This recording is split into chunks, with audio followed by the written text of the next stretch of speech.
How many years is the life expectancy, survival possibility? Just yes, 20% ejection fraction, dilated cardiomyopathy. The patient with dilated cardiomyopathy with 20% ejection fraction.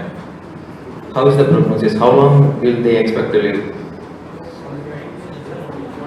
It's 1 year. Okay. 6 years? Yes, sir. So according to the textbook, when you are talking about dilated cardiomyopathy, according to Harrison, when there is a severe aortic dysfunction that is less than 30%, then the survival, they don't survive beyond 2 years. That is what the textbook exactly describes. When dilated cardiomyopathy is detected, probably with a little bit early, it might be systolic dysfunction, maybe some 40-45% like that.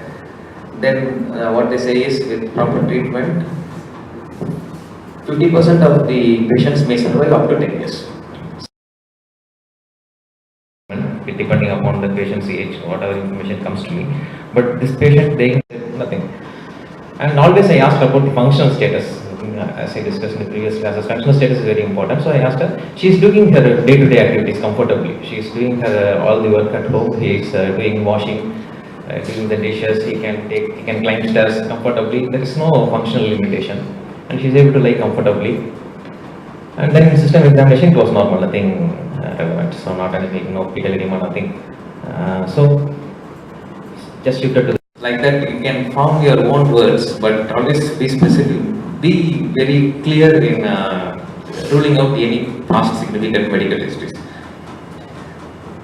So this was a echo, so surprise.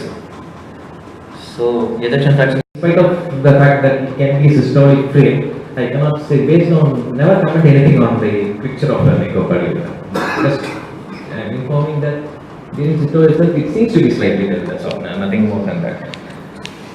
Anyhow, that echocardiogram was done by a cardiologist, so it is reliable. At that time, she definitely had a dilated cardiomyopathy echocardiographically. There should not be any doubt about that, because there was also a mitral and right aspirate regurgitation, so everything in favor of dilated cardiomyopathy.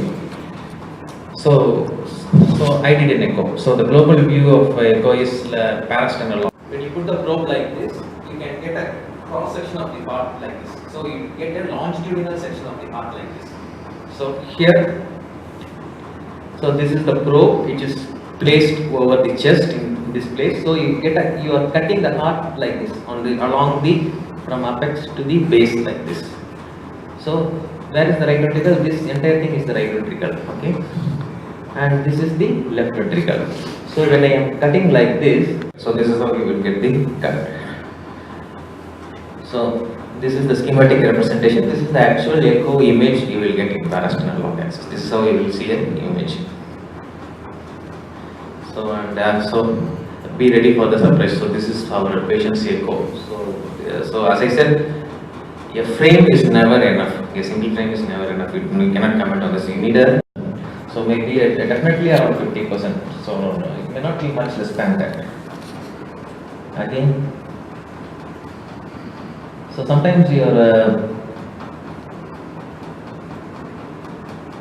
cardiac tendinae and the papillary muscles come between and gives an impression that it's contracting very nicely. But always look at the walls rather than the cardiac tendinae and the papillary muscles. Look at the walls. Look at these size, diastolic size, systolic size, diastolic size, systolic size. It will be around 40 to 50%, my judgment. Okay, so be convinced with this image. Okay. So before eyeballing, it will be better if you can as a structural structure, and you can through the apex you can have apical four chamber view, which is something like the coronal section. So here you can place it here and see all the four chambers. That's the apical four chamber view. As I said, it's not the purpose is not to enlighten you regarding how echo is done, but you just have a view on. So this is how actual DCM with some 20% ejection fraction will look like. So now you are convinced. So it's not so good. Maybe he doesn't have much money like us. So you can see that actually the end of the ventricular borders are touching each other. So this is the cross section, and so it is almost a complete emptying means almost 100%. So 90% somewhere. So this is the borders actually, submentocardial myocardium waves. And this is the post chamber view. So we are not able to get a very clear picture. In a obese patient, we cannot get a very clear picture. In a patient who is too small, the intervertebral spaces are narrow, then you can't get a good picture. If the patient has some lung disease, some mild COPD, you cannot get a good picture. There are not all reasons why you cannot get a clear image, but that's good enough to make a judgment. Okay. As I said, you have to see with your brain, not with your eyes. Okay, another section. So again, another fourth chamber. So I'm trying to. So here you can see the submentocardial border slightly. Okay.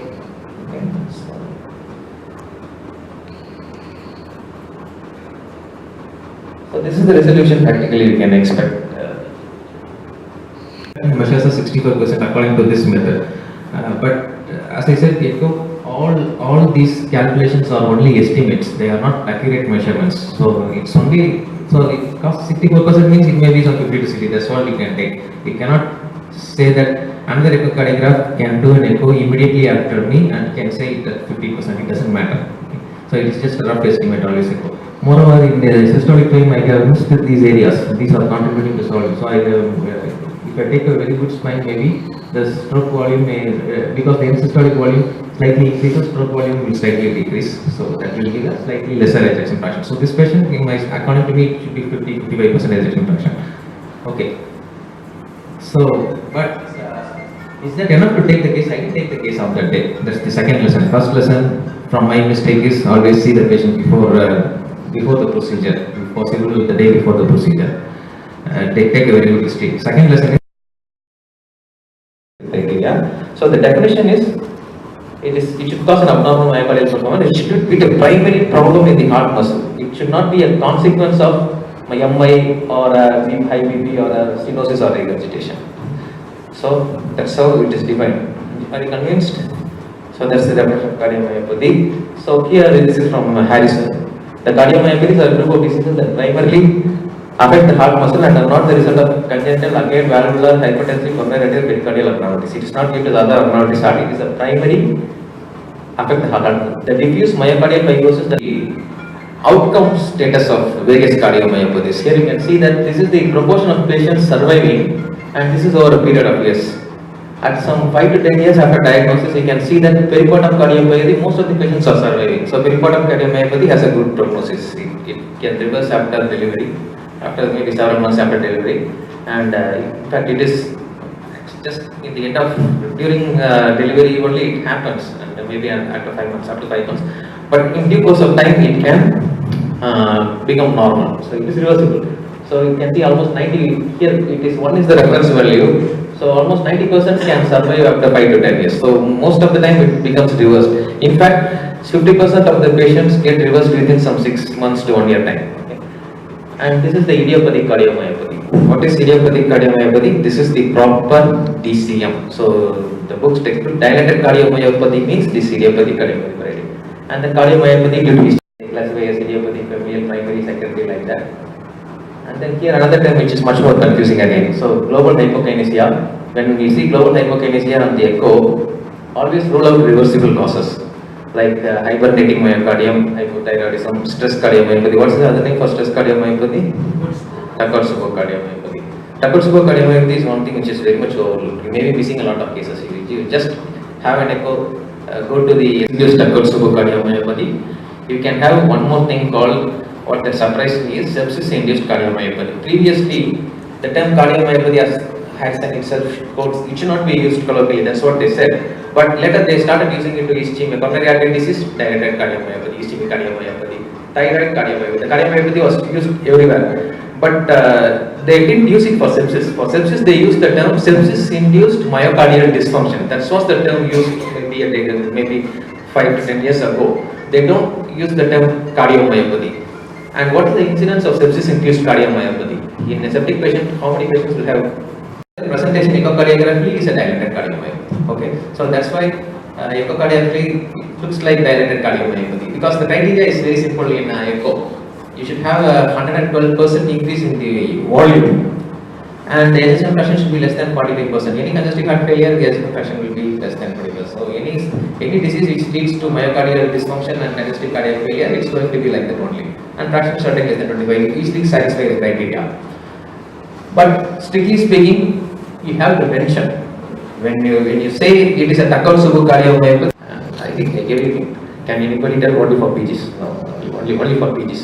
So it is okay. Anyone you can get a reasonable.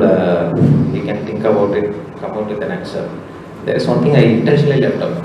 I said echo cannot differentiate between a reversible and irreversible pattern of DCM. Echo cannot differentiate between primary or secondary DCM, and that's the reason why you need a physician. That's the reason you are necessary. Otherwise, an echo technician will diagnose all things, and if we give a protocol, they can even treat that. So DCM, this is the treatment. Okay, so just put the probe, diagnose, treat. So our role is missions are not as status will give you a long-term outcome, not just for surgery. In a long-term longevity, everything you can improve that. It's an opportunity to improve. So in this case, I had an opportunity to even say that the problem is detect that the problem is completely resolved and she need not go on. Wall thickness is more than 6 millimeter. I am talking about thickness of the wall, not the dimension of the cavity. So thickness of the wall. So if it is more than 6 millimeter, the possibility of complete recovery is 48%. So another group, they compared, they got the cutoff as 5, and they found that if it is more than 5, there is a 58% recovery chance. Less than 5, only 3%. Yeah, less than 6. So even if the cardiologist had done it with this thing in mind, maybe he should have mentioned about the diastolic wall thickness, but he didn't mention about the diastolic wall thickness. So this is one evidence to differentiate not between primary and secondary dilated cardiomyopathy, between reversible and irreversible forms of. So any doubts?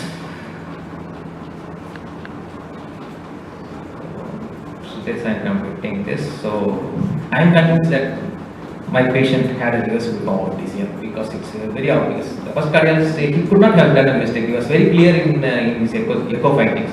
It was definitely a 20% ejection fraction. It was definitely echocardiographically it is a DCM. But you cannot, as I said, when they just plainly comment as dilated cardiomyopathy, it always means primary DCM. But echocardiographically it is probably the consultant who was managing the case sent to the cardiologist for just an echocardiogram. So he gave an echocardiographic diagnosis.